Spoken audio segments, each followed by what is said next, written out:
All right. I hoped when we started that we could make some changes. I hope that we could make our country better through doing the protests.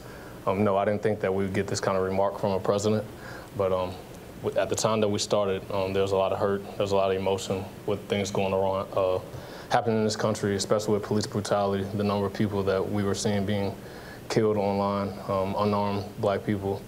And Colin and I just felt like we had to do something, we had to say something, so we did. Like there were maybe eyes open that made the conversations easier to have. I think that sports is the ultimate unifier. We come from different backgrounds, but we don't hate each other. We set our differences aside, and in some instances use our differences as strengths to achieve a common goal. So I think our country should be modeled after that. We all come from different areas of the world, different backgrounds, different everything, but that doesn't mean you have to hate each other. We can work together and we can make our country better. That's what the president ran his campaign on. That's all we're trying to do.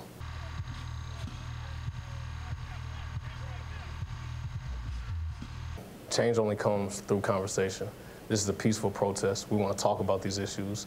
We want to see if there's ways that we can make our country better.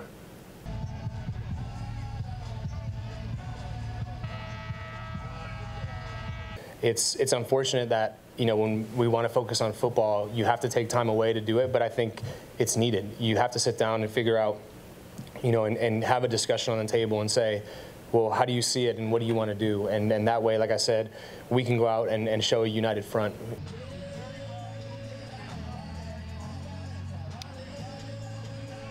It's a very important, big position to be the leader of our country. And when you hear something like that, you know, it definitely bothered me, especially when he's calling out people that you're associated with. But it's, you know, the most bothersome thing is just, I think, how everyone sees that position and our country. And you expect that position to be the best leader possible. And when I think of being a leader, I think of bringing people together. And all I know is the quotes I read. And when I read those quotes, I think that's the opposite of what you're expecting.